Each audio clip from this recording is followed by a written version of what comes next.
अगर कोई शख्स कहता है कि भगवान, खुदा आर्नल्ड श्वार्ज़नेगर से 1000 गुना ताकतवर है।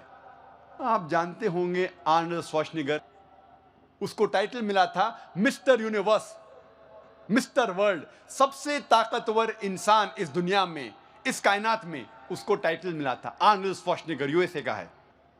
अगर कोई कहता है कि खुदा आर्नल्ड श्वार्ज़नेगर से 1000 गुना ताकतवर है, अगर आप खुदा से किसी की बराबरी कर सके, चाहे वो 1000 गुना हो या करोड़ गुना हो, चाहे वो आर्नल्ड श्वार्ज़नेगर हो या दारा सिंह हो या किंग कॉन्ग हो, अगर आप अल्लाह की बराबरी, खुदा की बराबरी किसी से कर सके इस दुनिया में, तो वो खुदा ही नहीं। वलम यकुल लहू कुफुवन अहद। ये है 4 आयतों का तसव्वुर अल्लाह सुब्हानहू व तआला के लिए। अल्लाह सुब्हानहू व तआला फरमाते हैं सूरह इसरा में, सूरा नंबर 17 आयत नंबर 110 में, जिसकी तिलावत कारी साहब ने की थी, कुलिदुल्लाह अविदुर रहमान अय्यमा तदू फलहुल अस्माउल हुस्ना।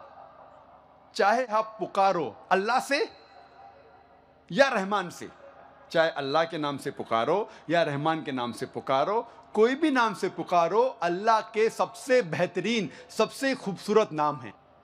और इसका जिक्र सूरह इसरा सूरा नंबर 17 आयत नंबर 110 के अलावा सूरह आराफ सूरा नंबर 7 आयत नंबर 180, सूरह तहा सूरा नंबर 20 आयत नंबर 8 और सूरह अल हशर सूरा नंबर 59 आयत नंबर 24 में भी आता है कि अल्लाह सुब्हानहू व तआला के सबसे बेहतरीन, सबसे खूबसूरत नाम है। आप कोई भी नाम से पुकारो, लेकिन अच्छे नाम से पुकारो, खूबसूरत नाम से पुकारो, वो नाम जो अल्लाह सुब्हानहू व तआला अपने बारे में पुकारना पसंद करता है। और कुरान और हदीस में अल्लाह सुब्हानहू व तआला की 99 सिफत है। No less than 99 attributes have been given to Allah subhanahu wa ta'ala, जैसे कि अर्रहमान, अर्रहीम, अल हकीम, अल खालिक, और सबसे ऊपर है अल्लाह। हम मुसलमान अल्लाह को इस अरबी लफ्ज़ अल्लाह से क्यों पुकारना पसंद करते हैं? क्योंकि ये लफ्ज़ अल्लाह जो अरबी है, इसको तोड़ा या मरोड़ा नहीं जा सकता है। अक्सर जितनी भी दिगर ज़बानों में अल्लाह का जो तर्जुमा होता है या जिस दिगर ज़बानों में अल्लाह को बुलाया जाता है, उस अल्फाज को तोड़ा या मरोड़ा जा सकता है। मिसाल के तौर पे अंग्रेजी में हम कहते हैं गॉड, इस लफ्ज़ गॉड को तोड़ा या मरोड़ा जा सकता है। मिसाल के तौर पे अगर गॉड को हम जोड़ते हैं एस, तो हो जाता है गॉड्स, प्लूरल ऑफ गॉड, खुदा की जमा। अगर हम जोड़ते हैं गॉड को DESS, तो हो जाता है गॉडेस, जिसके मानिए मुअन्नस खुदा। अल्लाह सुब्हानहू व तआला का कोई भी जिन्स नहीं, ना वो मुअन्नस है ना मुज़क्कर है। और अल्लाह एक है, अल्लाह की जमा नहीं है। कुल हुवल्लाहु अहद, कहो कि अल्लाह एक है। अगर हम गॉड को जोड़ते हैं फादर, तो हो जाता है गॉड फादर। इस्लाम में अल्लाह फादर या अल्लाह अब्बा जैसी कोई चीज़ नहीं है, अल्लाह पिता नहीं है। अगर हम जोड़ते हैं मदर, तो हो जाता है गॉड मदर। इस्लाम में अल्लाह मदर या अल्लाह माता या अल्लाह अम्मी नहीं है। अल्लाह एक यूनिक लफ्ज़ है, इसीलिए हम अल्लाह को अरबी में अल्लाह कहना पसंद करते हैं। और इसी तरीके से दिगर ज़बानों में हम कहते हैं देव, देव का हो जाता है देवी, फिर हो जाता है देवता, खुदा का हो जाता है खुदाओ, ईश्वर का हो जाता है परमेश्वर। इस तरीके से जितने भी दिगर ज़बानों में हम पुकारते हैं खुदा को, उसको तोड़ा या मरोड़ा जा सकता है अक्सर, लेकिन अल्लाह एक यूनिक लफ्ज़ है। इसीलिए हम मुसलमान अल्लाह को अल्लाह के नाम से पुकारना पसंद करते हैं। लेकिन जब कोई मुसलमान कोई गैर मुस्लिम से बात कर रहा है और इंग्लिश में अल्लाह के बदले गॉड इस्तेमाल करता है या उर्दू में खुदा कहता है, तो मुझे कोई एतराज़ नहीं है। लेकिन ये मैं कहना चाहता हूँ कि God is not the correct translation of the Arabic word Allah. खुदा अल्लाह का सही तर्जुमा नहीं है, लेकिन मजबूरी के तहत जब आप गैर मुसलमान से बात कर रहे हैं और ये अल्फाज चाहे वो खुदा हो या गॉड हो इस्तेमाल करते हैं तो मुझे कोई एतराज़ नहीं, लेकिन वो सही तर्जुमा नहीं है। और ये लफ्ज़ अल्लाह अहम मज़ाहिबों के किताबों में मौजूद है, चाहे क्रिश्चियनिटी हो, चाहे सिखिज़्म हो, हिंदू धर्म की किताबों में भी मौजूद है ये लफ्ज़ अल्लाह। आप अगर पढ़ेंगे ऋग्वेद किताब नंबर 2 पाठ नंबर 1 मंत्रा नंबर 11 में लिखा हुआ है लफ्ज़ अल्लाह, खुदा के लिए, भगवान के लिए। इसका तस्किरा ऋग्वेद किताब नंबर 3 पाठ नंबर 30 मंत्रा नंबर 10 में भी है। ऋग्वेद किताब नंबर 9 पाठ नंबर 67 मंत्रा नंबर 30 में भी है। और उपनिषद में एक उपनिषद है जिसका नाम है अल्लो उपनिषद। इसीलिए हम मुसलमान अल्लाह को अरबी लफ्ज़ अल्लाह से पुकारना पसंद करते हैं, वरना नहीं तो आप कोई भी नाम से पुकारिए, लेकिन अच्छे नाम होना चाहिए, खूबसूरत होना चाहिए, वो नाम से जो अल्लाह अपने आप को पुकारना पसंद करता है। अब हम तस्किरा करेंगे हिंदू धर्म और अरकान ईमान में रुकन नंबर 2 में क्या यकसानियत है। रुकन नंबर 2 है फरिश्ते। हिंदू धर्म में खुसूसन फरिश्तों का जिक्र नहीं है, लेकिन हिंदू धर्म की किताब आप पढ़ेंगे तो सुपर बीइंग्स का जिक्र है जो वो काम कर सकते हैं जो आम इंसान नहीं कर सकते। और इस्लाम में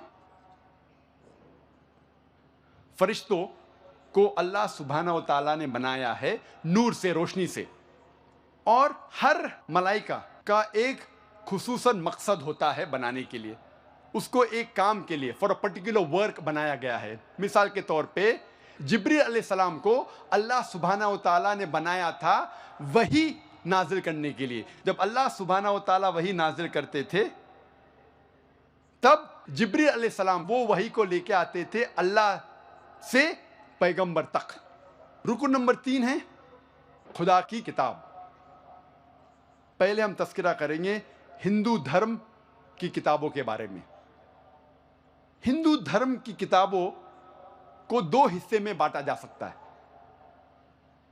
एक है श्रुति और दूसरी है स्मृति। श्रुति की मानी है समझना, वही इसकी मानी है टू अंडरस्टैंड, टू रिवील। और श्रुति हिंदू स्कॉलर्स के हिसाब से भगवान की किताब है, भगवान के अल्फाज है। और ये 2 किस्म की है, वेद और उपनिषद। और ये सबसे ऊंची है, श्रुति स्मृति से ऊंची है। और हिंदू धर्म के स्कॉलर्स कहते हैं कि ये दोनों भगवान की किताबें हैं। वेद 4 किस्म के हैं, ऋग्वेद, यजुर्वेद, सामवेद और अथर्ववेद। यह है ऋग्वेद, यह है यजुर्वेद, यह है सामवेद। ये 3 वेद पहले आए, उसके बाद आया अथर्ववेद। वेद के मानी है नॉलेज, इल्म। लेकिन कब ये वेद वजूद में आया कोई भी नहीं जानता है। कब, कौन सी तारीख को ये वेद वजूद में आया कोई भी नहीं जानता है, इसमें इख्तिलाफ है। स्वामी दयानंद सरस्वती कहते हैं कि वेद 131 करोड़ साल पुरानी है, लेकिन अक्सर हिंदू स्कॉलर्स कहते हैं कि वेद तकरीबन 4000 साल पुरानी किताब है। ये पृथ्वी के किस भाग में सबसे पहले ये वेद आई ये किसी को नहीं पता। कौन से ऋषि पे नाजिल हुई या किसने लिखा ये नहीं पता। कब, कहां, कौन सी तारीख, किस जगह नहीं पता। इसके बावजूद हिंदू इस वेद को सबसे अहम किताब मानते हैं हिंदू धर्म की, अव्वल, सबसे अहम। अगर कोई भी दूसरी किताब वेद से टकराती है तो मानना चाहिए वेद की बात। फिर दूसरे नंबर पे आती है उपनिषद।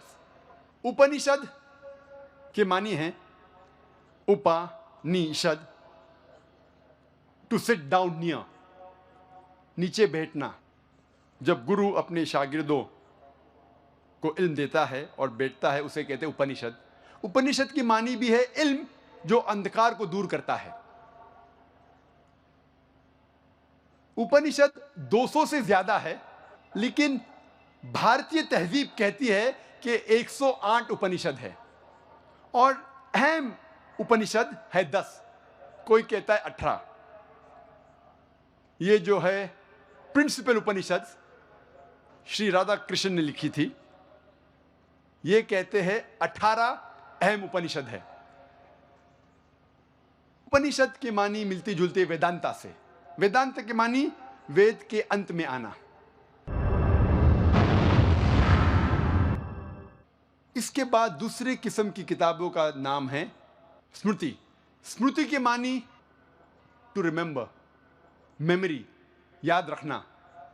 स्मृति हिंदू स्कॉलर्स के हिसाब से भगवान की किताब नहीं है, स्मृति इंसानों ने लिखी है।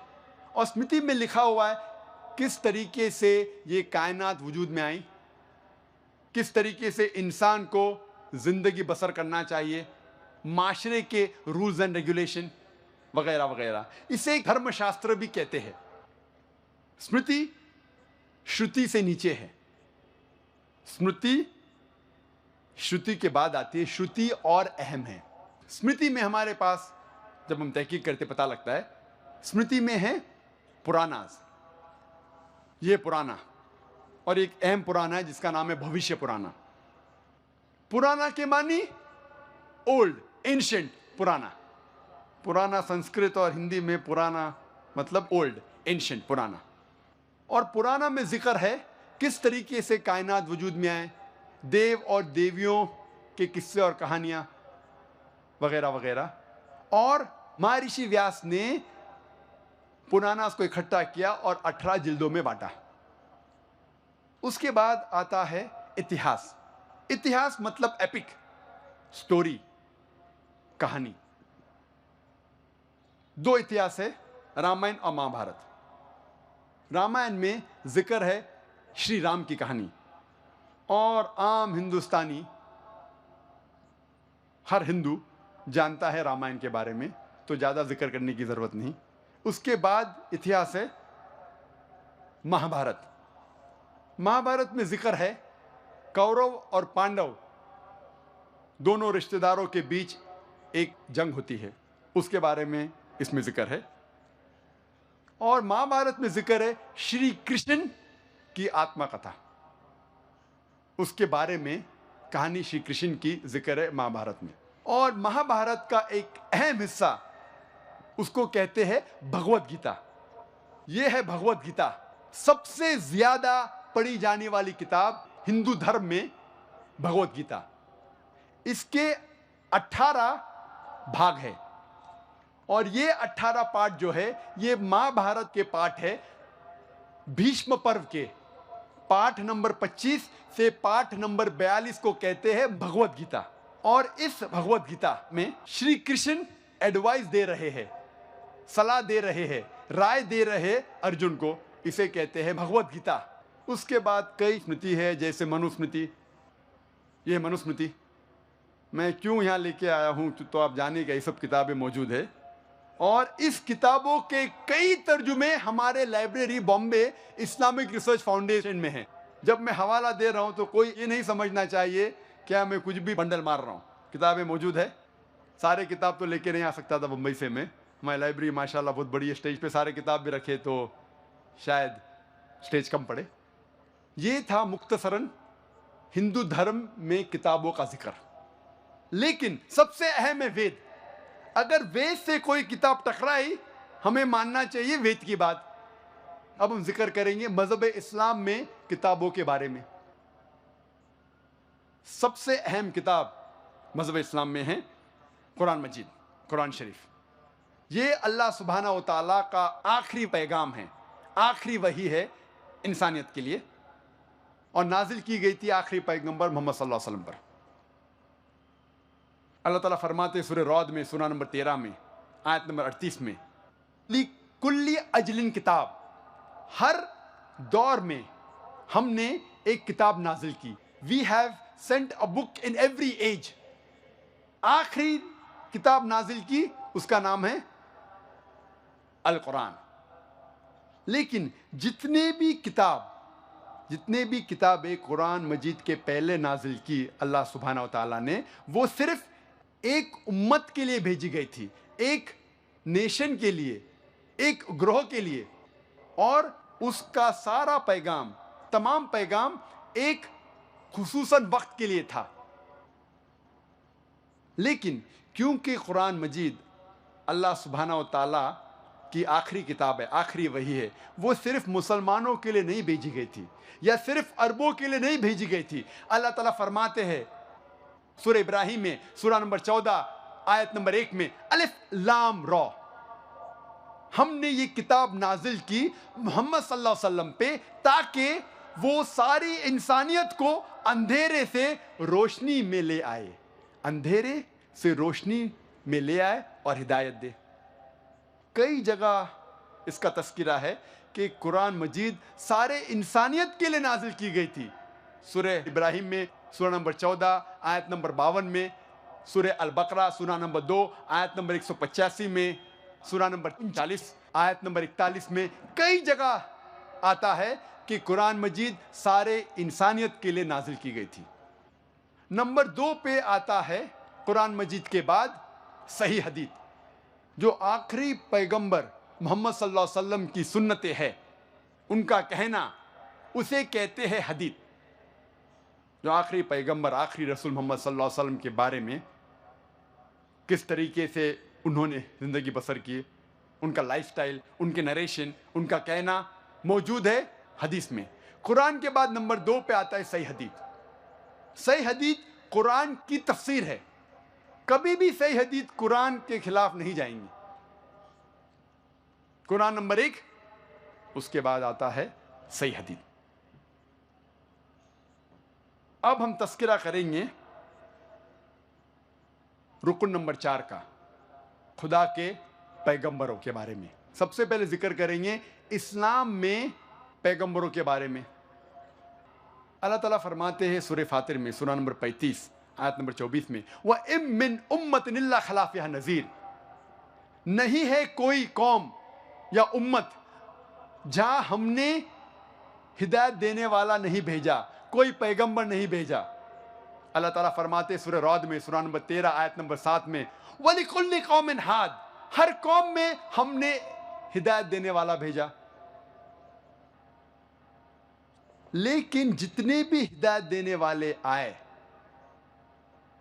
आखिरी पैगंबर मोहम्मद सल्लल्लाहु अलैहि वसल्लम के पहले, वो सिर्फ अपनी कौम, अपनी उम्मत, अपनी ग्रोह के लिए आए, और जो पैगाम वो लेके आए सिर्फ महदूद था एक वक्त के लिए।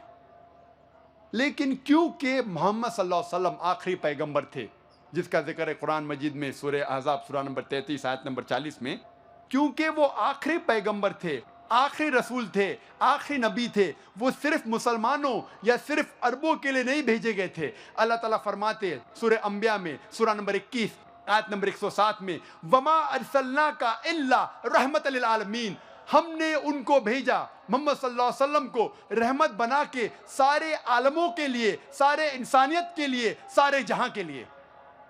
अल्लाह ताला दोहराते हैं सूरह सबा में सूरा नंबर 34 आयत नंबर 28 में, वमा अरसलनाका इल्ला काफ़तल लिन्नास बशीरो व नज़ीरो, हमने भेजा मोहम्मद सल्लल्लाहु अलैहि वसल्लम को एक आलमी पैगंबर बना के। लेकिन अक्सर इंसानियत अब तक नहीं जानती, क्योंकि मोहम्मद सल्लल्लाहु अलैहि वसल्लम आखिरी पैगंबर थे, वो सिर्फ अरबों या मुसलमानों के लिए नहीं भेजे गए थे, सारे इंसानियत के लिए भेजे गए थे। अब हम जिक्र करेंगे हिंदू धर्म में पैगंबरों के बारे में। पैगंबरों के बारे में मुख्तलिफ राय है। सबसे आम राय है हिंदुओं के बीच अवतार की। अवतार एक संस्कृत लफ्ज़ है जिसके माने अव कमिंग, त्र मतलब डाउन, नीचे आना। अवतार के माने नीचे आना। और जब हम ऑक्सफोर्ड डिक्शनरी पढ़ते हैं, इसमें लिखा हुआ है अवतार की मानी। ऑक्सफोर्ड डिक्शनरी सेज कि avatar according to Hindu mythology is a revered soul और a deity coming in bodily form on this earth. Avatar की मानी आम हिंदू समझते हैं हिंदू माइथोलॉजी में कि खुदा इंसान का रूप धारण करके इस जमीन पे उतरता है, और ये राय वो लेते हैं भगवत गीता से, पाठ नंबर 4 श्लोक नंबर 7 और 8 में, जिसमें कहा गया है यदा यदा ही धर्मस्य ग्लानिर्भवति भारत। जब जब नेकी घटेंगी ओ भारता और बुराई बढ़ेंगी, मैं आऊंगा अच्छाई की हिफाजत करने के लिए और बुराई को नष्ट करने के लिए, नेकी को एस्टैब्लिश करने के लिए। संभवामि युगे युगे, हर युग में मैं आऊंगा। इस भगवत गीता के श्लोक की वजह से यह अवतार का तस्वुर है। इसका तस्करा भागवत पुराण में भी है, खंड 9 अध्याय 24 श्लोका 56 में, जिसमें लिखा है जब भी नेकी घटेंगी और बुराई बढ़ेंगी, मैं आऊंगा अच्छाई की हिफाजत करने के लिए और बुराई को बर्बाद करने के लिए, नेकी को एस्टैब्लिश करने के लिए, नेकी की हिफाजत करने के लिए। इस 2 श्लोका के जरिए आम हिंदू में यह तस्वुर है अवतार का। लेकिन कई हिंदू स्कॉलर्स कहते हैं ये लफ्ज जो अवतार है, it is positive of God. खुदा खुद नहीं हो सकता, ये खुदा की कोई चीज है। और अक्सर जो हिंदू स्कॉलर्स है वो कहते हैं कि ये अवतार खुदा का भेजा हुआ इंसान हो सकता है, खुदा खुद नहीं हो सकता। इसीलिए वेद में कहीं भी जो अवतार का आम लोग समझते उसका जिक्र है ही नहीं वेद में, कि खुदा खुद इस धरती पे आए, इस जमीन पे आए, इसका जिक्र कहीं भी नहीं है वेद में। वेद में जिक्र है कि खुदा ने ऋषियों को भेजा, कई ऋषियों का जिक्र है। तो अगर हम वेद को भगवत गीता और भागवत पुराना से मिलाना चाहते हैं और इस श्लोका को समझना चाहते हैं, उससे यह जाहिर होता है कि जब भी नेकी घटती है और बुराई बढ़ती है तो भगवान एक ऋषि को भेजते हैं, एक आदमी को भेजते हैं बुराई को नष्ट करने के लिए और अच्छाई की हिफाजत करने के लिए। क्योंकि वेद के खिलाफ कोई भी हिंदू धर्म की किताब जाती है तो हमें वेद की बात मानना चाहिए। सबसे अच्छा तरीका है रिकंसाइलेशन, दोनों की बात को ऐसा समझे कि दोनों की बात रहे। और हिंदू धर्म में कई ऋषियों का जिक्र है, आम हिंदू में यह तस्वुर है अवतार का। लेकिन कई हिंदू स्कॉलर्स कहते हैं ये लफ्ज जो अवतार है, it is positive of God. खुदा खुद नहीं हो सकता, ये खुदा की कोई चीज है। और अक्सर जो हिंदू स्कॉलर्स है वो कहते हैं कि ये अवतार खुदा का भेजा हुआ इंसान हो सकता है, खुदा खुद नहीं हो सकता। इसीलिए वेद में कहीं भी जो अवतार का आम लोग समझते उसका जिक्र है ही नहीं वेद में, कि खुदा खुद इस धरती पे आए, इस जमीन पे आए, इसका जिक्र कहीं भी नहीं है वेद में। वेद में जिक्र है कि खुदा ने ऋषियों को भेजा, कई ऋषियों का जिक्र है। तो अगर हम वेद को भगवत गीता और भागवत पुराना से मिलाना चाहते हैं और इस श्लोका को समझना चाहते हैं, उससे यह जाहिर होता है कि जब भी नेकी घटती है और बुराई बढ़ती है तो भगवान एक ऋषि को भेजते हैं, एक आदमी को भेजते हैं बुराई को नष्ट करने के लिए और अच्छाई की हिफाजत करने के लिए। क्योंकि वेद के खिलाफ कोई भी हिंदू धर्म की किताब जाती है तो हमें वेद की बात मानना चाहिए। सबसे अच्छा तरीका है रिकंसाइलेशन, दोनों की बात को ऐसा समझे कि दोनों की बात रहे। और हिंदू धर्म में कई ऋषियों का जिक्र है, कई पैगंबरों का जिक्र है, और हिंदू धर्म की किताबों में आखिरी पैगंबर, आखिरी रसूल, आखिरी नबी मोहम्मद सल्लल्लाहु अलैहि वसल्लम का भी जिक्र है कई जगह पर।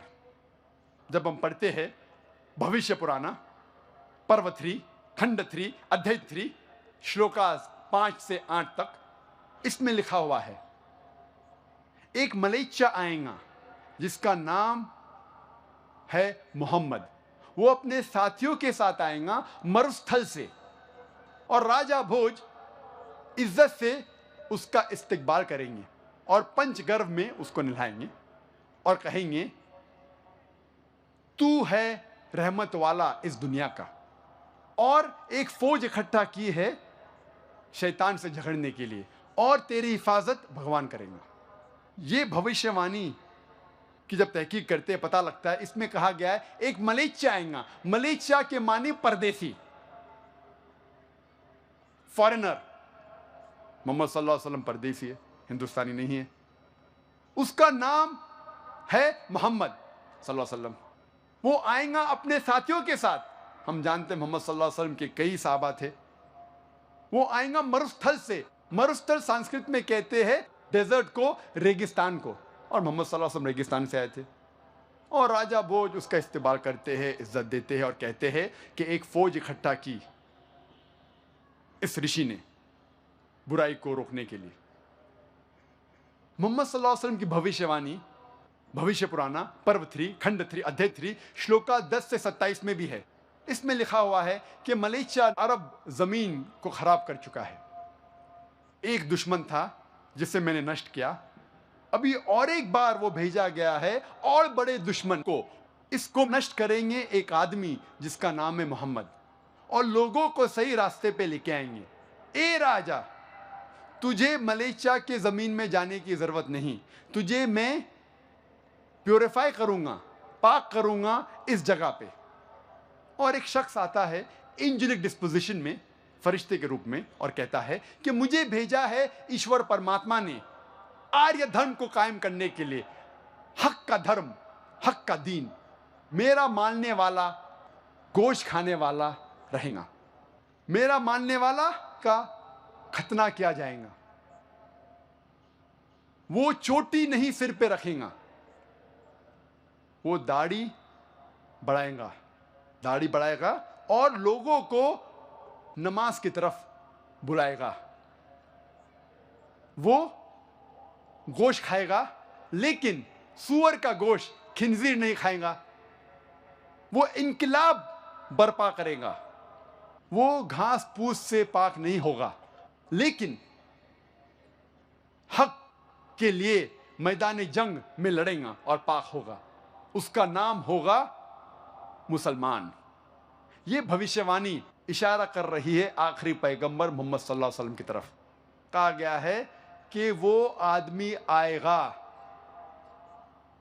लोगों को हिदायत देगा और दुश्मन का नष्ट करेगा। उसका नाम होगा मोहम्मद सल्लल्लाहु अलैहि वसल्लम। उसका मानने वाला होगा जिसकी खतना हो चुकी है। वो चोटी नहीं उगाएगा अपने सिर पर, दाढ़ी बढ़ाएगा, इनकलाब बर्पा करेगा, लोग को नमाज सलाह की तरफ बुलाएगा, जिसे कहते हैं आदान। वो इनकलाब बर्पा करेगा, गोश्त खाएगा, लेकिन खिंजीर, सूअर का गोश्त नहीं खाएगा। वो पाक नहीं होगा घास और फूस से, लेकिन हक के लिए मैदान जंग में लड़कर पाक होगा। उसका नाम होगा मुसलमान। ये सारी बातें लिखी हुई है भविष्य पुराना में। कई भविष्यवाणी हैं, वक्त नहीं कि सारी की तफसीर करूं मैं। मोहम्मद सल्लल्लाहु अलैहि वसल्लम का जिक्र है भविष्य पुराना में पर्व 3 खंड 1 अध्याय 3 श्लोकास 21 से 23 में भी मोहम्मद सल्लल्लाहु अलैहि वसल्लम का जिक्र वेद में कई जगह है। अथर्वा वेद में भी है, किताब नंबर 20 पाठ नंबर 127, मंत्रा नंबर 1 से 14। वक्त की किल्लत होने की वजह से, वक्त की कमी होने की वजह से सारे 14 मंत्रों का तस्करा मैं नहीं कर सकता हूं, सिर्फ पहले 2 का करूंगा। मंत्रा नंबर 1 में लिखा हुआ, इसे कहते हैं, ये 14 मंत्रा को कहते हैं कुंटप सुक्ता। कुंटप मतलब परेशानी से दूर करना, उसके मानी है अमन, सलामती, और अरबी में कहते हैं इस्लाम। कुंटप सुक्ता के मानी है, और एक मानी है hidden glands in the abdomen, और इसके मानी भविष्य में लोग को पता चलेंगे, अभी नहीं पता।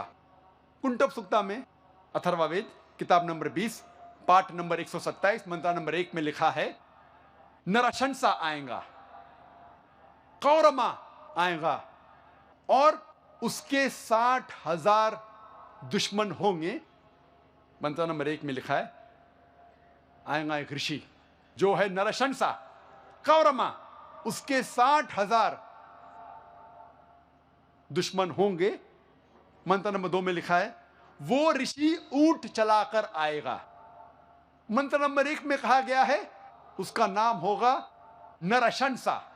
नरशंसा संस्कृत लफ्ज है जिसके मानिए नर, नर माने आदमी, शंसा मतलब प्रशंसा, तारीफ करना, वो आदमी जो तारीफ के लायक है। और अगर हम अरबी में तर्जुमा करते हैं, हम कहेंगे मोहम्मद सल्लल्लाहु अलैहि वसल्लम, और मोहम्मद सल्लल्लाहु अलैहि वसल्लम नाम था आखिरी पैगंबर का, उसका तर्जुमा हिंदी में करते हैं तो हो जाता है तारीफ के लायक, वो आदमी जो तारीफ के लायक है। मंत्र नंबर 1 में आगे लिखा है, वो है कौरमा। कौरमा के मानी अमन का शहजादा, सलामती का शहजादा, और मोहम्मद सल्लल्लाहु अलैहि वसल्लम सलामती अमन के शहजादे थे। कौरमा के और एक मानी है, जो आदमी हिजरत करता है। हम जानते हैं कि मोहम्मद सल्लल्लाहु अलैहि वसल्लम ने हिजरत की थी।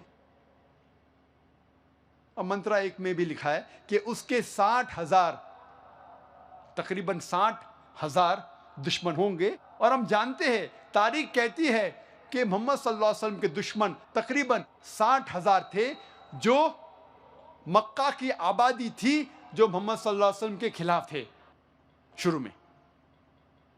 मंत्र नंबर 2 में लिखा है, वो ऋषि ऊंट चला के आएगा। कोई भी ब्राह्मण कभी भी ऊंट नहीं चलाएगा। क्यों? मनुस्मृति पाठ नंबर 11 श्लोक नंबर 202 में लिखा है, ब्राह्मण कभी भी ऊंट नहीं चलाना चाहिए। तो ये ऋषि ब्राह्मण नहीं हो सकता।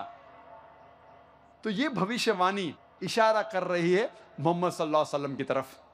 मोहम्मद सल्लल्लाहु अलैहि वसल्लम का जिक्र कई जगह वेद में, अथर्ववेद में, अथर्ववेद किताब नंबर 20 पाठ नंबर 21 मंत्र नंबर 6 में है।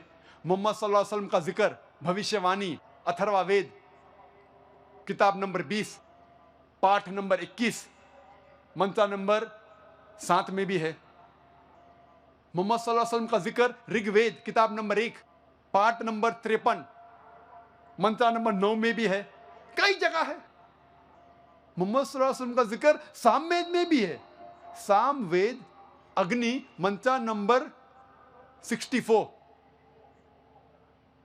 इसमें लिखा है कि ये ऋषि अपने मां का दूध नहीं पिएगा। हम जानते हैं मोहम्मद सल्लल्लाहु अलैहि वसल्लम अपने मां का दूध उन्होंने नहीं पिया, बीवी हलीमा का पिया।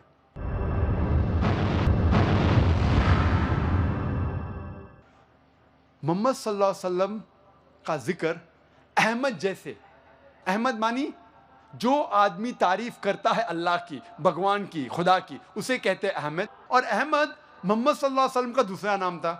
हिंदू धर्म की किताबों में मोहम्मद सल्लल्लाहु अलैहि वसल्लम की भविष्यवाणी अहमद नाम से कई जगह में है। सामवेद उत्तरचिक मंत्रा नंबर 1500, सामवेद इंद्रा भाग नंबर 2 मंत्रा नंबर 152, यजुर्वेद पाठ नंबर 31 मंत्रा नंबर 18 में जिक्र आता है मोहम्मद सल्लल्लाहु अलैहि वसल्लम का अहमद जैसे। ऋग्वेद किताब नंबर 8 पाठ नंबर 6 मंत्रा नंबर 10 में आता है। अथर्ववेद किताब नंबर 8 पाठ नंबर 5 मंत्रा नंबर 16 में। अथर्ववेद किताब नंबर 20 पाठ नंबर 126 मंत्र नंबर 14 में। कई जगह पे मोहम्मद सल्लल्लाहु अलैहि वसल्लम की भविष्यवाणी है अहमद नाम से। मोहम्मद सल्लल्लाहु अलैहि वसल्लम की भविष्यवाणी हिंदू धर्म की किताबों में नरशंसा जैसे कई जगह है। जैसे मैंने कहा था, नरशंसा की मानी है नर, जिसका मतलब है आदमी। शंसा मतलब प्रशंसा के लायक, तारीफ के लायक। नरशंसा मतलब वो आदमी जो तारीफ के लायक। और मोहम्मद की मानी भी है वो आदमी जो तारीफ के लायक। तो मोहम्मद सल्लल्लाहु अलैहि वसल्लम की भविष्यवाणी, उनका नाम मोहम्मद सल्लल्लाहु अलैहि वसल्लम जैसे हिंदू धर्म की किताबों में कई जगह लिखा है।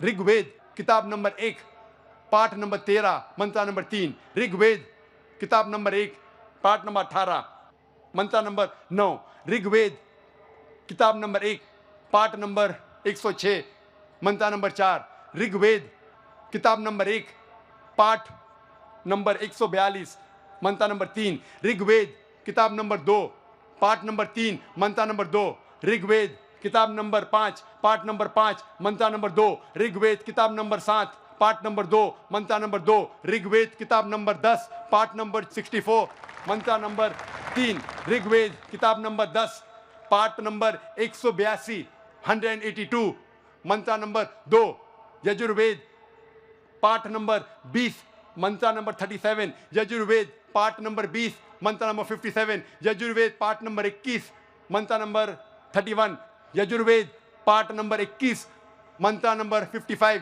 यजुर्वेद पाठ नंबर 28 मंत्र नंबर 2, यजुर्वेद पाठ नंबर 28 मंत्र नंबर 19, यजुर्वेद पाठ नंबर 28 मंत्र नंबर 42। कई जगह पे लिखा हुआ है मोहम्मद सल्लल्लाहु अलैहि वसल्लम की भविष्यवाणी नरशंसा जैसे। सिर्फ हवाले अगर मैं देने लगूंगा तो अल्हम्दुलिल्लाह अल्हम्दुलिल्लाह सुम्मा अल्हम्दुलिल्लाह, सिर्फ हवाले देने लगूंगा सैकड़ों हवाले हैं। और सिर्फ हम भविष्यवाणी मोहम्मद सल्लल्लाहु अलैहि वसल्लम की जिक्र करेंगे हिंदू धर्म की किताबों में तो सारा दिन भी कम लगेगा। और मैंने एक तकरीर की, मोहम्मद सल्लल्लाहु अलैहि वसल्लम का जिक्र, मोहम्मद सल्लल्लाहु अलैहि वसल्लम की भविष्यवाणी हिंदू धर्म की किताबों में, वो कसट अगर आप देखेंगे उसके अंदर और तफसील से बात किया। मैं पूरी बात नहीं किया, तकरीर इतनी लंबी नहीं हो सकती, लेकिन और तफसील से बात किया हूँ। वक्त की किल्लत, वक्त की कमी होने की वजह से और एक भविष्यवाणी का जिक्र करूंगा मोहम्मद सल्लल्लाहु अलैहि वसल्लम के बारे में हिंदू धर्म की किताब में। वो है कल की अवतार के बारे में। कल की अवतार का जिक्र है भागवत पुराण में खंड 12 अध्याय 2 श्लोका 18 से 20 तक के, जिसमें लिखा हुआ है वो विष्णु याश के घर में पैदा होगा जो एक नेक ब्राह्मण है, संभाला गांव का सरदार, और उसका नाम होगा कल्कि। उसको 8 गुण दिए जाएंगे। उसको दिया जाएगा एक सफेद घोड़ा और उसके हाथ में होगा, सीधे हाथ में एक तलवार, और वो लोगों को सच्चाई दिखाएगा, अंधकार से लेके आएगा रोशनी तक। आगे लिखा हुआ है भगवत पुराण में खंड 1 अध्याय 3 श्लोका 25 में, कल युग में जब राजा चोर जैसा बर्ताव करेंगे उस वक्त विष्णु याश के घर में कल्कि पैदा होगा। कल्कि अवतार का जिक्र कल्कि पुराना में भी है। पाठ नंबर 2 श्लोका नंबर 4 में लिखा है कल्कि पैदा होगा विष्णु याश के घर में, संभाला देश में, संभाला गांव में। कल्कि पुराना पाठ 2 श्लोक नंबर 5 में लिखा है उसके 4 दोस्त होंगे और वो उसकी मदद करेंगे दुश्मन से लड़ने के लिए। कल्कि पुराना पाठ नंबर 2 श्लोक नंबर 7 में जिक्र आता है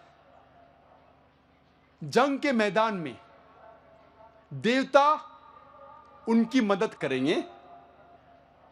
कल्कि पुराना पाठ 2 श्लोक नंबर 11 में लिखा है ये पैदा होगा विष्णु याश के घर में सुमति की पेट में।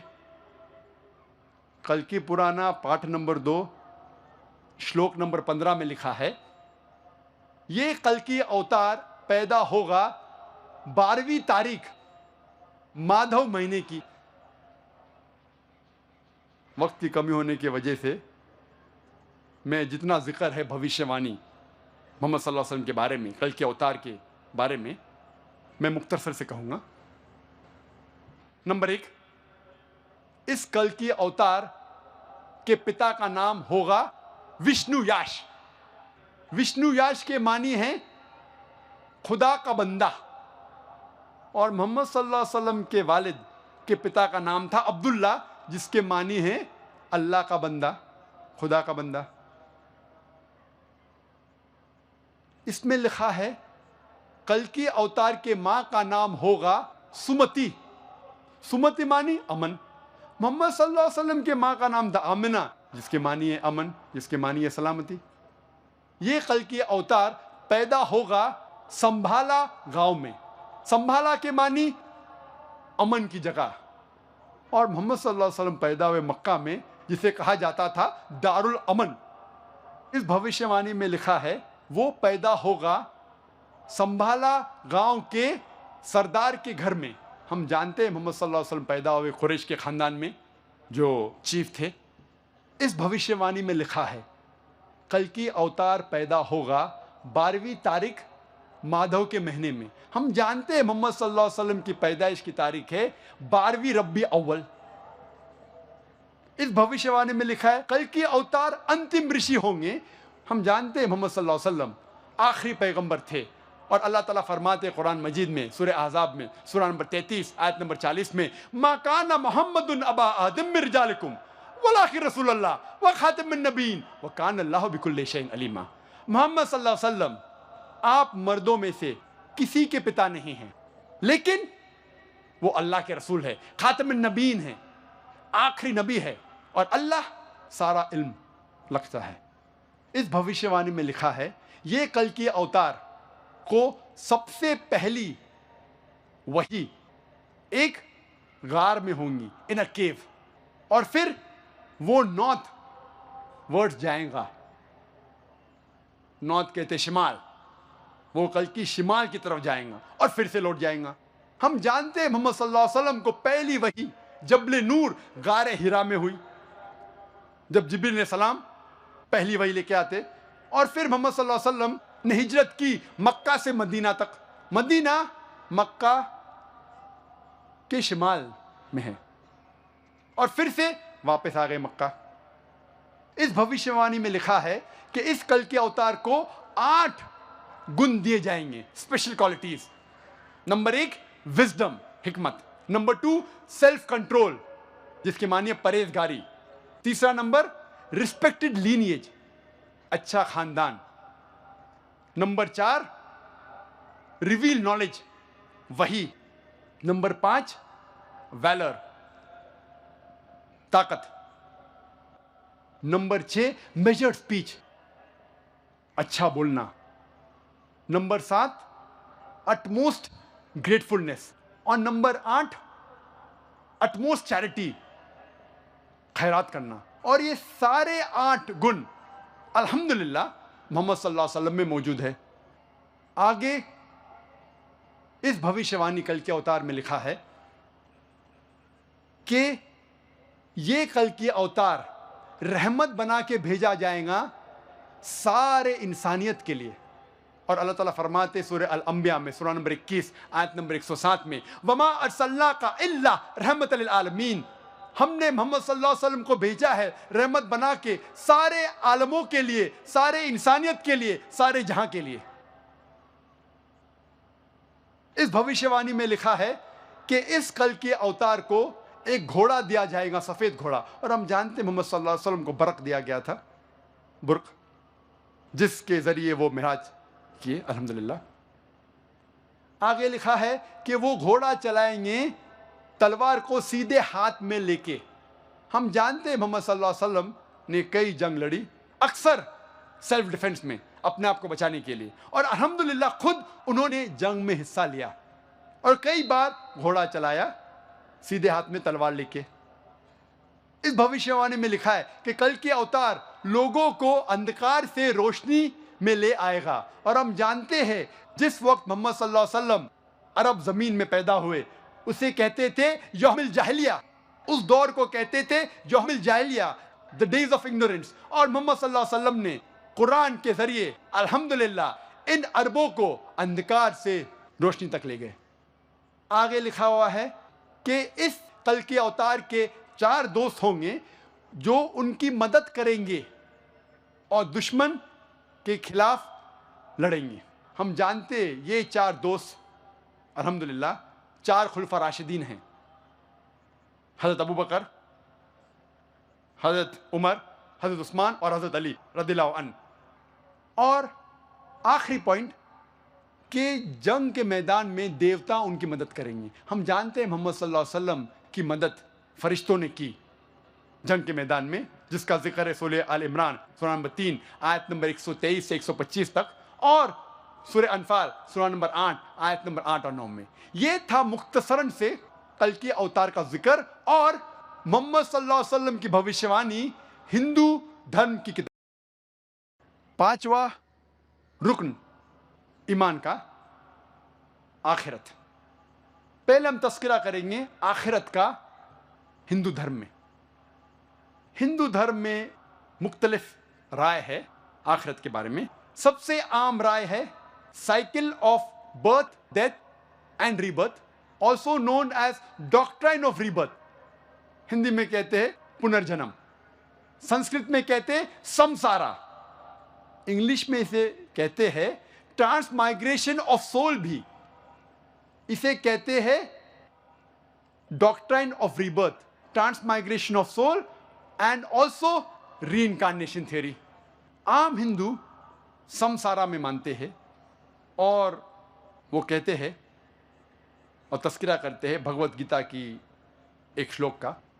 भगवत गीता में लिखा है पाठ नंबर 2 में श्लोका नंबर 22 में, जिस तरीके से इंसान अपने पुराने कपड़े निकालता है और नए कपड़े पहनता है, उसी तरीके से आत्मा पुराने जिस्म को छोड़ के नए जिस्म में जाती है। इसका जिक्र बृहद्यंकर उपनिषद में भी है, पाठ नंबर 4 भाग नंबर 4 मंत्र नंबर 3 में। Like a caterpillar walks up a grass of blade and jumps to another blade, same way a soul throws away the old body and enters a new body। जिस तरीके से caterpillar घास के ऊपर चढ़ता है और फिर दूसरे घास पे जाता है, उसी तरीके से आत्मा पुराने जिस्म को छोड़ के नए जिस्म में जाती है। आम हिंदू समझता है समसारा के बारे में, इंसान पैदा होता है फिर मरता है, फिर पैदा होता है फिर मरता है, फिर पैदा होता है फिर मरता है। ये साइकिल है बर्थ, डेथ और रिबर्थ की। लेकिन इसका जिक्र कहीं भी वेद में नहीं है, कहीं भी नहीं है। वेद में पुनर्जन्म का जिक्र है। पुनर्जन्म की मानी, पुनर मतलब नेक्स्ट, अगला, जन्म मतलब बर्थ, नेक्स्ट बर्थ, पुनर्जन्म। पुनर्जन्म की सही मानी है नेक्स्ट बर्थ, अगला जन्म, जिसके इस्लाम को कोई एतराज नहीं। हम भी मानते पुनर्जन्म में, नेक्स्ट बर्थ में, लेकिन वो पुनर्जन्म नहीं जो आम हिंदू मानते हैं समसारा के बारे में। हम नहीं मानते cycle of birth, death, rebirth के बारे में। हम मानते सिर्फ पुनर्जन्म। पुनर्जन्म अंग्रेजी में होता है नेक्स्ट बर्थ, अगली जिंदगी। और इसका जिक्र है ऋग्वेद में किताब नंबर 10 पाठ नंबर 16 मंत्रा नंबर 4 और 5 में। तो पुनर्जन्म का जिक्र है, लेकिन ये साइकिल बर्थ, डेथ, रीबर्थ का जिक्र नहीं है। तो जब हम वेद पढ़ते हैं हमें पता चलता है कि वेद में लिखा है कि और एक जिंदगी है, और अगर आप इस जिंदगी में सफल होंगे, अगर इस जिंदगी में सफल होंगे तो आप जाएंगे स्वर्ग में। स्वर्ग का जिक्र है एक अमन की जगह, एक सलामती की जगह, जिसके नीचे बहेंगी दूध की नदियां, शहद की नदियां, वहां फल होंगे और अमन होगा। अगर आप इस दुनिया में सफलता नहीं पाते तो आप जाते हैं नरक में। नरक एक सजा की जगह है जिसका अक्सर जिक्र है वेद में आग जैसा। अब हम तस्करा करेंगे आखिरत का जिक्र इस्लाम में। अल्लाह ताला फरमाते सूरह बकरा में सूरा नंबर 2 आयत नंबर 28 में, क्या आप अल्लाह में नहीं ईमान लाएंगे ये जानने के बाद कि अल्लाह ने आपको जिंदगी दी, फिर मौत दी और फिर से जिंदगी दी। अल्लाह ताला फरमाते सूरह मुल्क में सूरा नंबर 67 आयत नंबर 2 में, अल्लज़ी खलक़ल मौत वल हयाता, अल्लाह ने मौत और जिंदगी बनाई ताकि इंसानों को पहचान सके, ताकि इंसानों का इम्तिहान ले सके। This life is a test for the hereafter. ये जिंदगी इम्तिहान है। अगर हम जिंदगी में सफल होते तो हम जाते हैं जन्नत में, और जन्नत का तस्करा है कुरान और सही हदीस में, अमन की जगह, सलामती की जगह, जिसके नीचे दूध की नदियाँ बहती है, शहद की नदियाँ बहती है, फल है कई किस्म के, खजूर है, अनार है। अल्हम्दुलिल्लाह जिस अनार को हम जानते वैसे अनार ने करोड़ों गुना बेहतर फल, अल्हम्दुलिल्लाह। और अगर हम सफलता नहीं पाते इस दुनिया में, हम जाएंगे जहन्नम में। जहन्नम एक सजा की जगह है जिसका अक्सर जिक्र कुरान मजीद में आग के साथ, और कहा गया कुरान मजीद में जिसका ईंधन होगा पत्थर और इंसान। तो जब हम तहकीक करते हैं हिंदू धर्म की किताबों का और मजहब इस्लाम की किताबों का, हमें पता लगता है कि दोनों में आखिरत का जिक्र है। छठा रुकन कदर, तकदीर। हिंदू धर्म में भी तकदीर है, कदर है कि भगवान खुदा इंसान की कदर लिखता है और जानता है क्या होगा। इसी तरीके से इस्लाम में भी कदर, तकदीर का तस्करा है। हम मानते हैं कि अल्लाह सुब्हाना व तआला ने इंसानों की तकदीर लिखी है, कभी वो पैदा होगा, कब मरेगा, वगैरह वगैरह। ये था मुख्तसरन तौर पे हिंदू धर्म और मजहब इस्लाम में ईमान के अरकान के बारे में यकसानियत। मुख्तसरन सा कुछ वक्त तक, अभी तकरीर ख़त्म होने के पहले, मैं तस्करा करूँगा कुछ और यकसानियत का। अगर सारे दिन भी मैं तकरीर करूँ, यकसानियत तो काफ़ी है। मैं सिर्फ अहम यकसानियत जो आम हिंदू और आम मुसलमान नहीं जानता कि दोनों मजहबों में मौजूद है, कोशिश करूँगा कुछ और यकसानियत का जिक्र करूँ। अल्लाह सुब्हानहू व तआला फरमाते हैं सूरह माइदा में सूरा नंबर 5 आयत नंबर 90 में, या अय्युहल्लज़ीना आमनू, ए ईमान वालो, इन्नमल खम्रु वल मैसरू, नशे वाली चीजें, शराब और जुआ, वल अंसाब वल अज़लामु, बुत परस्ती, फाल खोलना, रिज्सुम मिन अमली शैतान, ये शैतान की हरकत है। फज्तनिबू लअल्लकुम तुफ्लिहून, इससे दूर रहो ताकि आप सफलता पाओ। अल्लाह ताला फरमाते हैं कि नशे वाली चीज, शराब, जुआ, बुत परस्ती, फाल खोलना, ये शैतान की हरकत है, इससे दूर रहो ताकि आप सफलता पाए। अब हम देखेंगे हिंदू धर्म की किताबों में इसके बारे में क्या लिखा है। जब हम पढ़ते हैं मनुस्मृति पाठ नंबर 9 श्लोक नंबर 235 में लिखा है, पंडित का कत्ल करने वाला, शराब पीने वाला, चोरी करने वाला और अपने गुरु के शादी के बिस्तर को खराब करने वाला, ये चारों लोग बड़े गुनाह कर रहे हैं, बहुत बड़ी गुनाह कर रहे हैं। और आगे लिखा है मनुस्मृति में पाठ नंबर 9 श्लोक नंबर 238 में, ये लोगों को बड़ी सजा मिलना चाहिए, कोई भी इनके साथ नहीं खाना खाना चाहिए, कोई भी इनके लिए कुर्बानी नहीं देना चाहिए, कोई भी इनके लिए पढ़ना नहीं चाहिए, कोई भी इनसे शादी नहीं करना चाहिए, और इन लोगों को सारे मज़ाहिब से बाहर ढकल देना चाहिए, एक्सकम्युनिकेट करना चाहिए, ताकि वो दुनिया भर घूमे। आगे लिखा है मनुस्मृति में, पाठ नंबर 11 श्लोक नंबर 55 में, जो पंडित का कत्ल करता है, शराब पीता है, चोरी करता है, अपने गुरु के शादी के बिस्तर को खराब करता है, चारों किस्म के लोगों, ये बहुत बड़ा गुनाह कर रहे हैं। और जो भी इनके साथ दोस्ती रखता है वो भी गुनाह कर रहा है। आगे लिखा है मनुस्मृति में, पाठ नंबर 11 श्लोक नंबर 94 में, शराब गंदगी से बनती है, इसीलिए कोई भी पंडित, कोई भी राजा और आम इंसान शराब नहीं पीना चाहिए। शराब हिंदू धर्म की किताबों में कई जगह लिखा है कि हराम है, कई जगह, और भी जगह लिखा है। मिसाल के तौर पे मनुस्मृति पाठ नंबर 7 श्लोका नंबर 47 to 50 में, मनुस्मृति पाठ नंबर 9 श्लोका नंबर 225 में, मनुस्मृति पाठ नंबर 11 श्लोका नंबर 151 में भी लिखा है कि शराब हराम है। ऋग्वेद किताब नंबर 8 पाठ नंबर 2 मंत्रा नंबर 12 में भी लिखा है कि शराब हराम है। ऋग्वेद किताब नंबर 8 पाठ नंबर 21 मंत्रा नंबर 14 में भी लिखा है कि शराब हराम है। अभी हम तस्करा करेंगे जुए के बारे में हिंदू धर्म की किताबों में क्या लिखा है।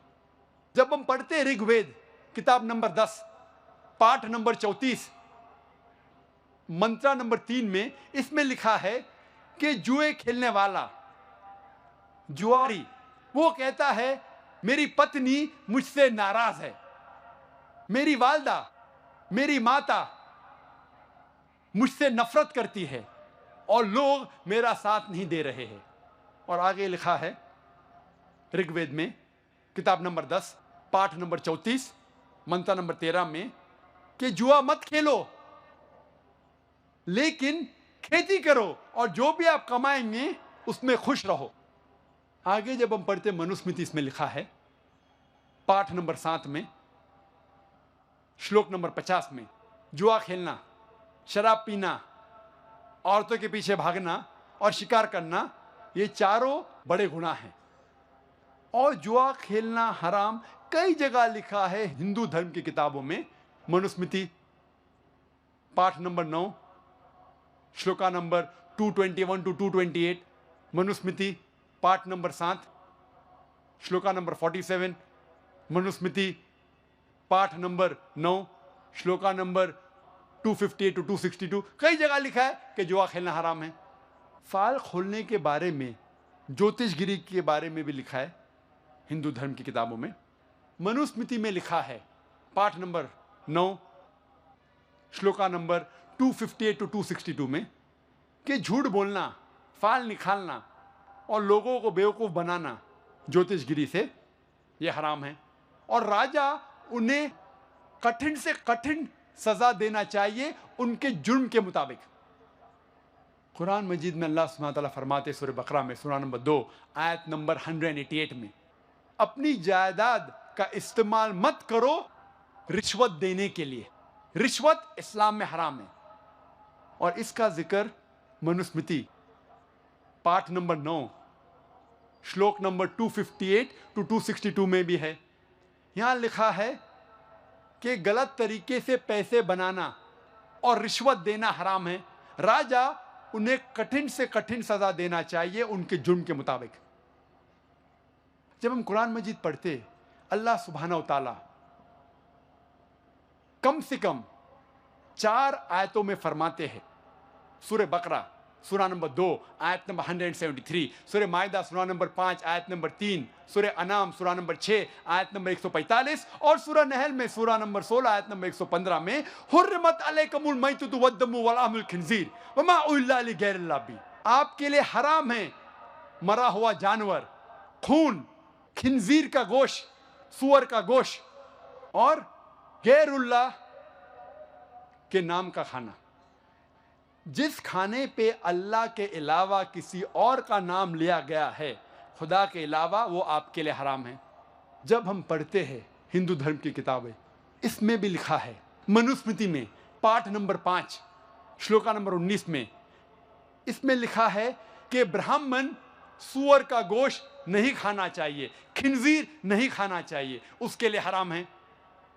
विष्णु सूत्रा में लिखा है, पाठ नंबर 5 श्लोक नंबर 49 में, अगर कोई खिंजीर का गोश्त बेचता है, सूअर का गोश्त बेचता है, उसका हाथ या उल्टे पैर काटना चाहिए।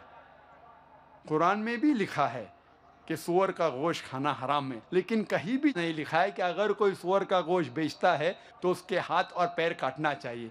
हिंदू धर्म की किताब में लिखा है, विष्णु सूत्रा में पाठ नंबर 5 श्लोक नंबर 49 में, अगर कोई सूअर का गोश्त खिंजीर बेचता है, उसका हाथ या पैर काटना चाहिए। इस्लाम में मर्द और औरत के लिए हिजाब के बारे में लिखा है। इस्लाम में मर्द और औरत को हिजाब करना चाहिए। इसका जिक्र है सूरह नूर में, सूरा नंबर 24 आयत नंबर 30 और 31 में, और कई जगह सही हदीस में इसका जिक्र है, और कुरान मजीद में सूरह अहज़ाब सूरा नंबर 33 आयत नंबर 59 में है। मुख्तसरन से इसके 6 नुक्ते हैं हिजाब के। नंबर 1 वो है सतर, एक्सटेंट। आदमी का सतर है नाफ से लेके घुटने तक, ये हिस्सा हमेशा ढका हुआ रहना चाहिए। औरतों के लिए सारा जिस्म, सिर्फ चेहरा और हाथ दिखा सकती है, इसके अलावा सारा जिस्म ढका हुआ होना चाहिए। यह है सतर औरतों के लिए। बाकी 5 नुक्ते मर्द और औरत के लिए सेम है, यकसा है। दूसरा पॉइंट, दूसरा नुक्ता, कपड़े जो पहने जाते हैं वो पतले नहीं होना चाहिए, ट्रांसपेरेंट नहीं होना चाहिए, ताकि लोग कपड़े के थ्रू देख सके। तीसरा, कपड़े चुस्त नहीं होना चाहिए ताकि जिस्म का ढांचा दिखे। पहले के अलावा बाकी 5 नुक्ते आदमी और औरत के लिए यकसा है। चौथा नुक्ता, कि कपड़े इतने भड़कीले नहीं होना चाहिए कि दूसरे जिन्स को मुतासिर कर सके। It should not be so glamorous so that it attracts the opposite sex. 5वां नुक्ता, दूसरे मज़ाहिब के निशानी वाले कपड़े नहीं पहनना चाहिए। और 6ठा नुक्ता, दूसरे जिन्स के कपड़े नहीं पहनना चाहिए। आदमी औरत के कपड़े नहीं पहनना चाहिए, औरत मर्द के कपड़े नहीं पहनना चाहिए।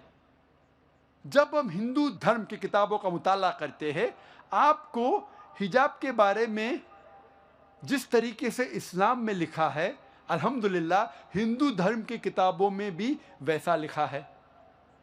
ऋग्वेद किताब नंबर 8 पाठ नंबर 33 मंत्रा नंबर 19 में लिखा है, ए औरत, ब्रह्मा ने तुझे औरत बनाया है, इसीलिए नजर को नीची करो और जो आपके कपड़े जिस्म को छुपा रहा है वो जिस्म का हिस्सा मत दिखाओ। ऋग्वेद में लिखा है, किताब नंबर 10 पाठ नंबर 85 मंत्रा नंबर 30 में, आदमी औरत के कपड़े नहीं पहनना चाहिए। महावीर चरित्र पाठ नंबर 2 सफा नंबर 71 में लिखा है, श्री राम कहते हैं अपनी बीवी श्रीमती सीता से, जब परशुराम को देखते हैं, श्री राम श्रीमती सीता से कहते हैं, परशुराम अपने बुजुर्ग है, आप नजर नीचे करो और पल्लों को सिर पे ढाको। Put the veil yourself and low your gaze. जब हम पुरानी किताब पढ़ते हैं कॉइन एज के बारे में, सिक्के के बारे में, कॉइन के बारे में ऑफ गुप्ता एज, इसमें कई फोटो है जिस पे दिखाया गया है कि पुराने ज़माने में सिक्कों पे औरतों के फोटो होते थे और कई हिंदुस्तानी औरत, इस भारत देश के औरतें अपना सिर पल्लों से ढकते थे और ये वेल और ये पल्लो कई बार कोनी तक आता था।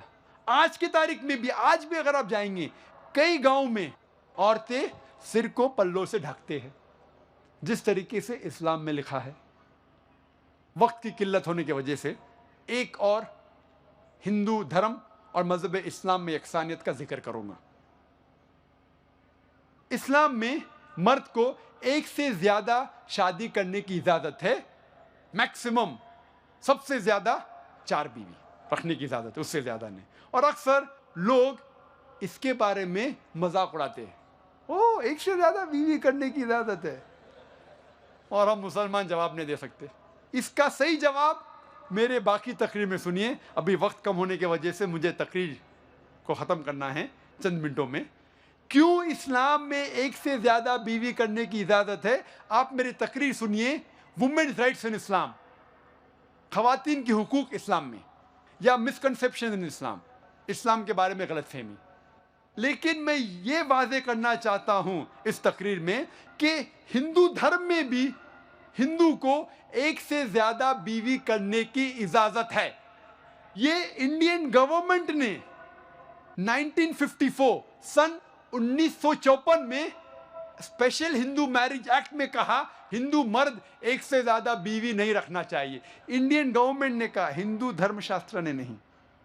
हिंदू किताब में कहीं भी नहीं जिक्र है कि आदमी एक से ज़्यादा बीवी नहीं रखना चाहिए, कहीं भी नहीं जिक्र है। मैं तालिब इल्म हूँ कंपैरेटिव रिलीजन का, तकाबुल मज़ाहिब का, कहीं भी नहीं लिखा है। जब हम रामायण पढ़ते हैं उसमें तस्किरा है श्री राम के वालिद का, पिता का, किंग दशरथ, राजा दशरथ, उसकी एक से ज्यादा बीवी थी। जब हम महाभारत पढ़ते हैं श्री कृष्ण का जिक्र है, श्री कृष्ण के कितने बीवियां थी? 4, 10, 100, 16,108। जब श्री कृष्णा के 16,108 बीवियां हो सकते तो मुसलमान के 4 क्यों नहीं हो सकते? और विष्णु सूत्रा में लिखा है, पाठ नंबर 24 में, मंत्रा नंबर 1 में, श्लोक नंबर 1 में, कि ब्राह्मण 4 बीवियां रख सकता है। क्यों इस्लाम में इजाजत है? आप मेरे बाकी तकरीरें सुनिए। मैं तकरीर के अंत में कुछ नुक्ते वाजे करना चाहता हूं तकरीर खत्म करने के पहले, बहुत अहम है, वरना तकरीर it will not be complete, मुकम्मल नहीं होगी। इस देश को, हमारा मुल्क भारत, इस भारत को अंग्रेजों ने इस भारत पे हुकूमत किया 60 साल पहले, और कई सालों तक अंग्रेजों ने इस भारत पे हुकूमत किया। आए थे तिजारत करने के लिए, लेकिन उनकी एक पॉलिसी थी डिवाइड एंड रूल, बंटवारा करो और हुकूमत करो। इसके जरिए हमारे देश भारत पे हुकूमत किया, बर्बाद कर दिया हमारे देश को, लूट लिया हमारे देश को। ये अंग्रेजों ने आए थे तिजारत करने के लिए, लेकिन लूट लिया हमारे देश को, और हमारे तहजीब, हमारे भारत देश की तहजीब को खराब किया। इसीलिए 19वीं सदी में, 19वीं सदी के शुरू में कई हिंदू रिफॉर्मर्स आए, मतलब हिंदू इल्म रखने वाले लोग, जो हिंदू धर्म में जब मिलावट होने लगी हमारे तहजीब में, इसको सही करने के लिए आए। उसे कहते हैं अंग्रेजी में हिंदू रिफॉर्मर्स। इस्लाम में मर्द को एक से ज्यादा शादी करने की इजाजत है।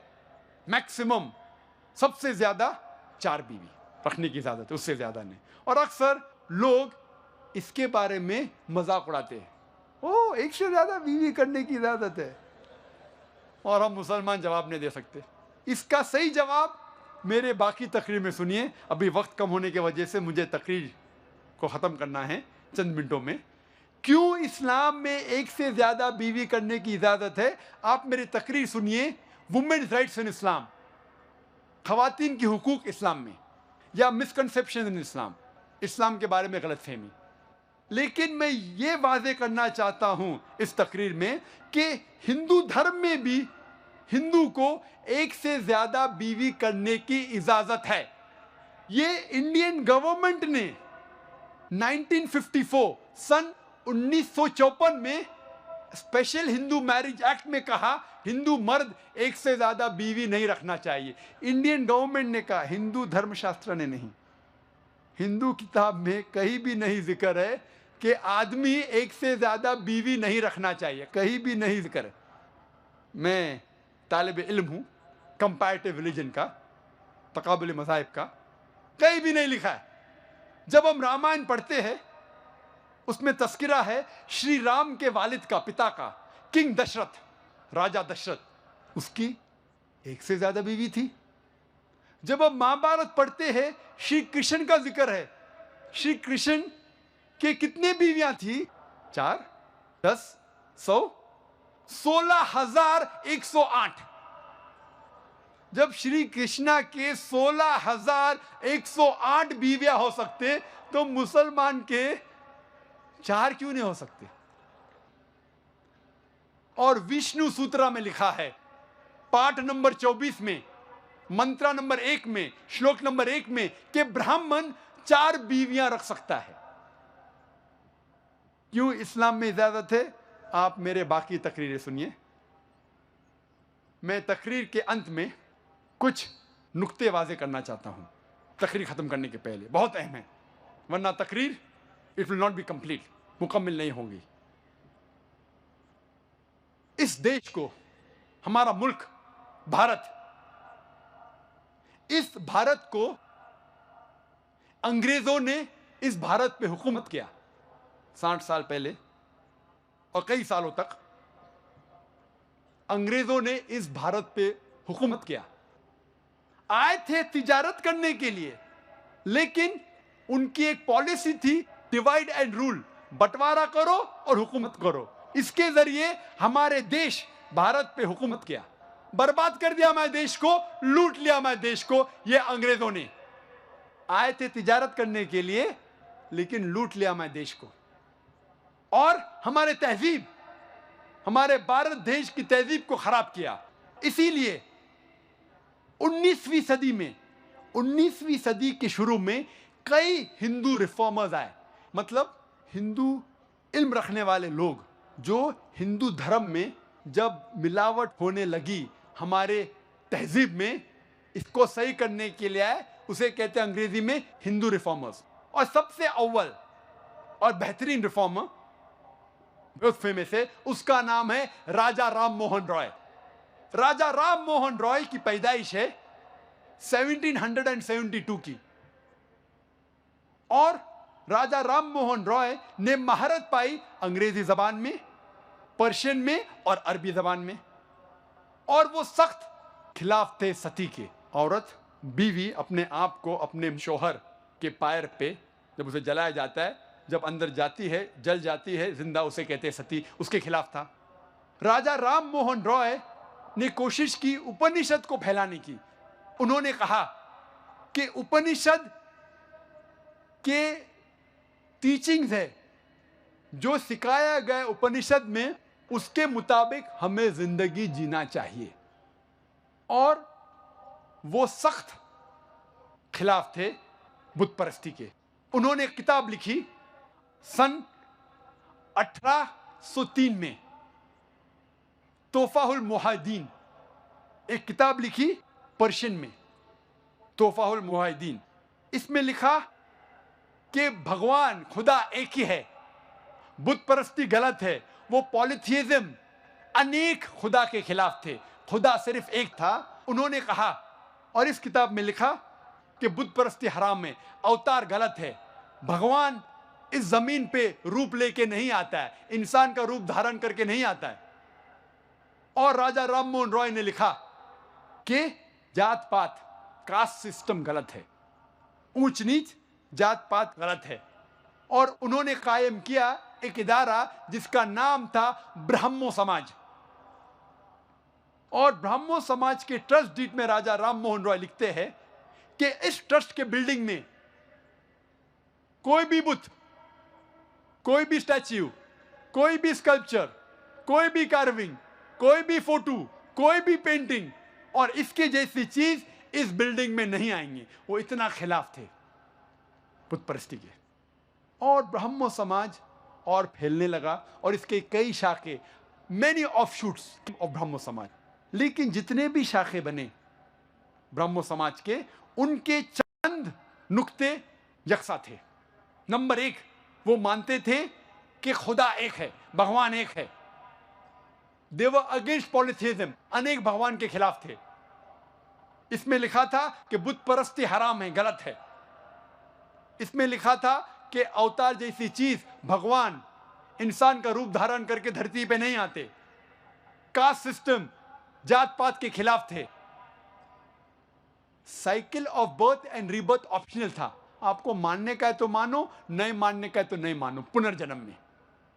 राजा राम मोहन रॉय के बाद आते हैं जस्टिस राणा डे, बॉम्बे के थे। उन्होंने कायम किया प्रार्थना समाज, और जो ब्राह्मो समाज में सिखाया जाता था, इसमें भी वही था।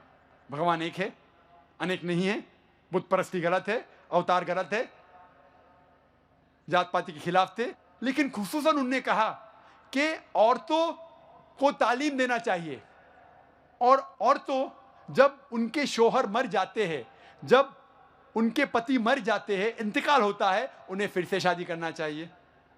तारीख कहती है कि उसके बाद और एक ग्रेट हिंदू रिफॉर्मर आए, उसका नाम था स्वामी दयानंद सरस्वती। वो गुजराती ब्राह्मण थे, और उन्होंने कायम किया आर्य समाज। और आर्य समाज के शाखे सब जगह है, बॉम्बे में भी है, पूना में भी है। और उन्होंने कायम किया 1875 में। और स्वामी दयानंद सरस्वती कहते हैं कि हमें वेद पे तवज्जो देना चाहिए, सिर्फ वेद के ऊपर अमल करना चाहिए, बाकी कोई किताबों पे नहीं, सिर्फ वेद। और जो चीज वेद से टकराती है उसे छोड़ देना चाहिए। और स्वामी दयानंद सरस्वती ने भी कहा कि भगवान खुदा एक है, बुत परस्ती गलत है, अवतार जैसी चीज नहीं है। उसके बाद और एक ग्रेट हिंदू रिफॉर्मर है स्वामी विवेकानंदा। वो स्वामी रामाकृष्ण के शागिर्द थे, और उन्होंने कायम की रामाकृष्ण मिशन। और उन्होंने फेमस किया हिंदू धर्म वेस्टर्न कंट्रीज में। वो जाते शिकागो, और वो कॉन्फ्रेंस वर्ल्ड रिलीजन्स के, वहां जिक्र करते हैं हिंदू धर्म के बारे में। स्वामी विवेकानंदा कहते हैं ये लफ्ज हिंदू गलत है, सही लफ्ज होना चाहिए वेदांतिस्ट, क्योंकि हमें वेदा में मानना चाहिए। और वो वेद के सिखाए हुए चीजें को फैलाने की कोशिश की। हमें सिर्फ वेद पे सबसे ज्यादा तवज्जो देना चाहिए, जो वेद से टकराता है उसे छोड़ देना चाहिए। और उन्होंने कहा कि जितना सबसे बड़ा हिस्सा था वेद का, वो तो आज हमारे पास नहीं है। जो भी कुछ है उसके ऊपर अमल करना चाहिए। जैसे मैं कह रहा था, अंग्रेज हिंदुस्तान आए, भारत देश में आए तिजारत करने के लिए, हमारे देश को लूटा, बर्बाद किया। उनकी पॉलिसी थी डिवाइड एंड रूल, बंटवारा करो, हिंदू मुस्लिम में झगड़े लगाओ और देश को लूटो, देश पे राज करो। ये हिंदू रिफॉर्मर्स जैसे राजा राम मोहन रॉय, जस्टिस राणा डे, स्वामी दयानंद सरस्वती, स्वामी विवेकानंदा, ये लोग कोशिश किए कि हमारे तहजीब को फिर से सही करें। और मैंने इनकी किताबें पढ़ी। जो भी कुछ मैंने कहा आज के तकरीर में, मैंने मेरे खुद दिमाग से नहीं कहा, मैंने इनकी किताबें पढ़ी, और फिर पता लगा कि ये भी हिंदू धर्म में मौजूद है। लेकिन अक्सर जब ये हिंदू रिफॉर्मर्स किताब लिखे, हवाला नहीं दिए। अक्सर लोग जब कहते हैं और किताब लिखते हैं, हवाला नहीं देते। मैं हूं तालिबे इल्म कंपैरेटिव रिलीजन का, स्टूडेंट ऑफ कंपैरेटिव रिलीजन, तालिबे इल्म हूं तकाबुले मज़ाहिब का। और अक्सर तकरीर में, अक्सर 99% जब भी कोई बात करता हूं, चाहे इस्लाम की हो, हिंदू धर्म की हो, ईसाईयत की हो, हवाला देता हूं, ताकि लोग को यकीन हो कि मैं जो कह रहा हूं सच कह रहा हूं। मैंने क्या किया, इनकी किताबें पढ़ी और तहकीक की वेद में, भगवत गीता में, उपनिषद में, पुराना में। उन्होंने कहा, ये हिंदू रिफॉर्मर्स ने, भगवान एक है, किधर लिखा है? ने कहा, मैंने तहकीक की। छंदोग्य उपनिषद पाठ नंबर 6 भाग नंबर 2 मंत्र नंबर 1, एकम एविदित्यम, भगवान एक है, दूसरा नहीं। इस तरीके से तहकीक करके मैंने हवाले इकट्ठा किए और ये तकरीर आपके सामने पेश की। ये मेरे दिमाग में से अपने आप नहीं लिखा, किताबें पढ़ी, तहकीक की और आपके सामने। हवाले क्यों दिया? तो लोग समझेंगे कि ये जाकिर मुसलमान है, इधर उधर बंडल मार रहा है। किताबें मौजूद है। हमारा इदारा है माशाअल्लाह बॉम्बे के अंदर, कोई भी चाहे हिंदू हो, ईसाई हो, मुसलमान हो, बुद्ध हो, आके देख सकता है, पढ़ सकता है, तहकीक कर सकता है।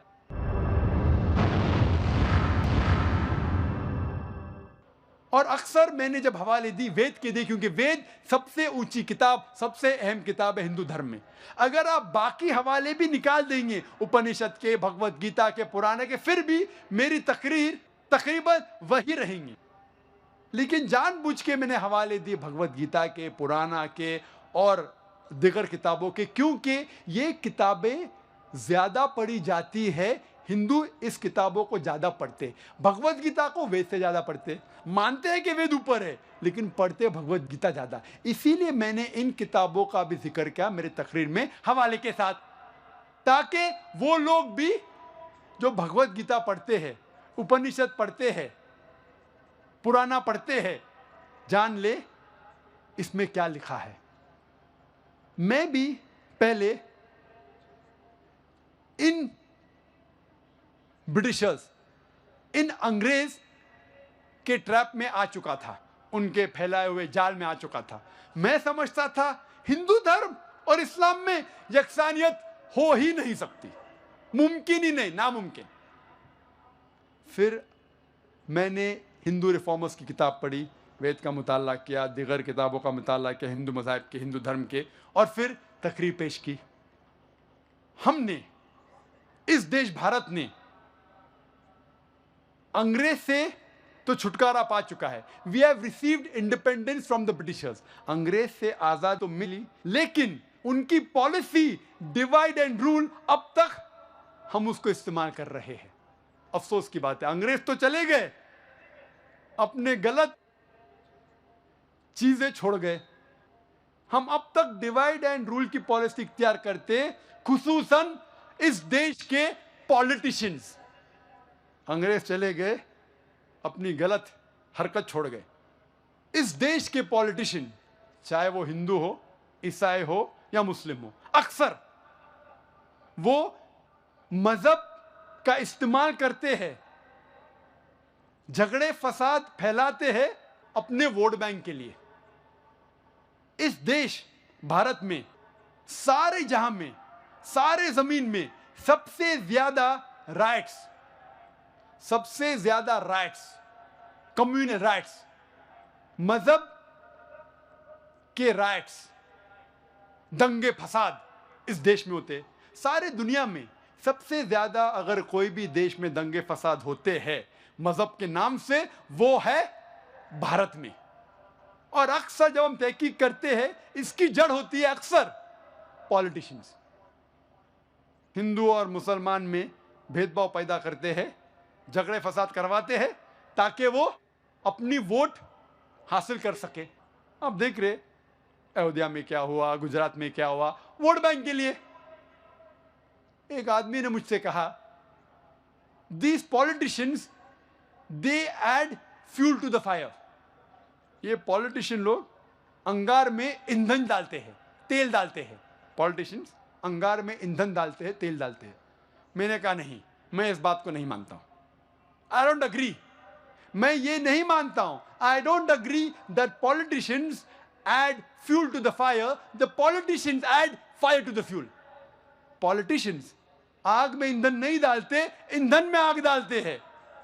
ईंधन के कई फायदे हैं, गाड़ी चलती है, प्लेन चलती है, फैक्ट्रियां चलती है, देश का बढ़ावा होता है। Fuel is use for good work. ये पॉलिटिशियंस इस ईंधन में आग डालते और देश को बर्बाद करते। अक्सर एक आर्टिकल आया था 2 साल पहले, दिसंबर के महीने में 2003 में। जापान कहती है कि अगले 20 साल में ये देश भारत, इंडिया सुपर पावर बनेगा। जो देश जो सबसे आगे जाएगा वो है Bharat, India, in terms of power, in terms of wealth, in terms of economic. माली हालत से सबसे ऊंचा होगा हिंदुस्तान, साइंस की हालत से हिंदुस्तान, ताकत की हालत से हिंदुस्तान। हम जानते हैं अंग्रेज आने के पहले हिंदुस्तान सारे दुनिया में सबसे अव्वल था, ताकती लिहाज से, माली लिहाज से। अंग्रेज आए, लूट लिया हमारे देश को।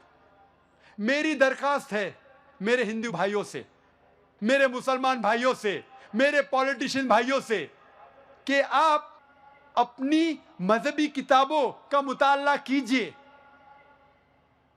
और कम से कम जो यकसानियत है हिंदू धर्म और मजहब इस्लाम में, कम से कम उस यकसानियत पर अमल करो, साथ में रहो और इस देश की तरक्की होने दो।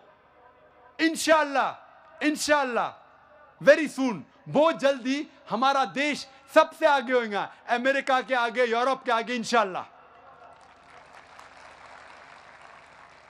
ऋग्वेद में लिखा है, किताब नंबर 10, पाठ नंबर 71, मंत्र नंबर 4 में, they see the words but they see not, they hear the words they hear not. वो देख रहे हैं लेकिन फिर भी नहीं देखते, सुन रहे हैं लेकिन फिर भी नहीं सुनते। देख रहे हैं कि वेद में लिखा है कि बुत परस्ती मत करो, फिर भी करते। सुन रहे लेकिन फिर भी नहीं सुनते।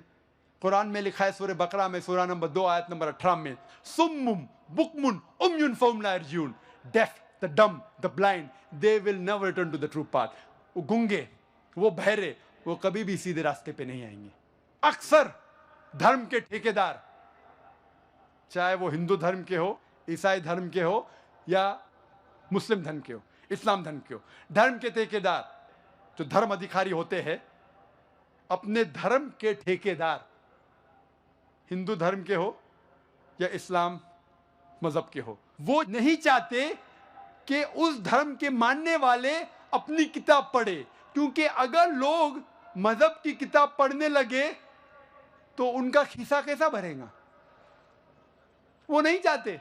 इसलिए मैंने एक तकरीर की, क्या कुरान को समझ के पढ़ना जरूरी है, और वहां कहा कि कुरान को समझ के पढ़ना बहुत जरूरी है। सबसे बेहतर है कि अरबी जबान हम जाने ताकि हम डायरेक्ट कुरान को समझ सके। अगर अरबी जबान नहीं जानते तो कम से कम उस जबान में कुरान का तर्जुमा पढ़ो जिस जबान में आपको महारत है। अगर आपको उर्दू जबान पे महारत है तो उर्दू में पढ़िए कुरान मजीद का तर्जुमा। अगर हिंदी जबान पे महारत है तो हिंदी में पढ़िए, मराठी जबान पे महारत है मराठी में पढ़िए, लेकिन कम से कम कुरान का तर्जुमा तो पढ़िए, फिर आपको कोई भी घुमाएगा नहीं। इसीलिए सर विलियम म्यो एक क्रिटिक है इस्लाम का, बहुत स्ट्रॉन्ग क्रिटिक, इस्लाम के खिलाफ है, इस्लाम के खिलाफ लिखता है। फिर भी उसने लिखा 200 साल पहले कि कुरान एक वाहिद किताब है, एक वाहिद मजहबी किताब है जो अब तक इसमें मिलावट नहीं है 1200 साल तक के। आज की तारीख में 1400 साल के बाद भी कुरान में जरा भी मिलावट नहीं। क्यों? एक क्रिटिक, एक इस्लाम का दुश्मन भी लिखता है। क्यों? क्योंकि कुरान नाजिल हुआ है अरबी जबान में और कम से कम 15 से 20 करोड़ लोग दुनिया भर में अरबी जबान जानते हैं। कोई कुरान में मिलावट कर ही नहीं सकता। 15 से 20 करोड़ इंसान अरबी जबान जानते हैं, लेकिन दिगर मज़ाहिब की किताब जिस लैंग्वेज, जिस जबान में लिखी गई है वो डेड लैंग्वेजेस है, मरी हुई जबान है। Hardly handful of them know, चंद लोग सिर्फ जानते हैं, तो मिलावट करना बहुत आसान है। इसीलिए मेरी दरखास्त है हिंदुस्तान के गवर्नमेंट से, इस देश भारत के गवर्नमेंट से, हिंदू भाइयों से कि आप संस्कृत पढ़ो, अपनी किताबों का मुताला करो, अपनी हिंदू धर्म की किताबों का मुताला करो, वेद पढ़ो जो सबसे अहम किताब है, और फिर जानो उसमें क्या लिखा है। और आज हम ये वादा करें हिंदू भाइयों, मुसलमान भाइयों, कि हम कम से कम, इख्तिलाफ तो है हमारे मजहब में, मैं ये नहीं कह रहा हूं कि इख्तिलाफ नहीं है, इख्तिलाफ तो है, हिंदू धर्म और मजहब इस्लाम में है, उसको छोड़ दे। कम से कम जो चीज यकसा है हिंदू धर्म और मजहब इस्लाम में, कम से कम उसके ऊपर अमल करे, कम से कम वो चीज अमल करे जो यकसानियत हिंदू धर्म और मजहब इस्लाम में है। इन दोनों धर्मों मजहबों में लिखा हुआ है कि भगवान खुदा एक है, खुदा का कोई भी बुद्ध नहीं है, कोई भी प्रतिमा नहीं है, उसका अवतार नहीं है। हम खुदा के पैगंबरों में माने और आखिरी पैगंबर मोहम्मद सल्लल्लाहु अलैहि वसल्लम में माने, ईमान लेके आए, आखिरत में माने, उस खुदा की किताबों में माने और ये मान ले कि ये जिंदगी आखिरत के लिए एक इम्तिहान है। इंशाअल्लाह हमारा देश तरक्की करेगा, ये दंगा फसाद बंद हो जाएगा और हम आखिरत में भी सफलता पाएंगे। मैं तकरीर को ख़त्म करना चाहता हूँ कुरान मजीद की आयत से। सूरह यूनुस में सूरह नंबर 10 आयत नंबर 108 में अल्लाह ताला फरमाते हैं, अब सच्चाई हक आप तक पहुँच चुकी है, अगर आप इसको मानेंगे तो आपके लिए बेहतर है, अगर इसको ठुकराएंगे तो आपका ही नुकसान होगा। मैं आपके ऊपर वकील नहीं हूँ और मैं आपके लिए जिम्मेदारी नहीं ले सकता हूँ। वाखिर दावाना अल्हम्दुलिल्लाहि रब्बिल आलमीन।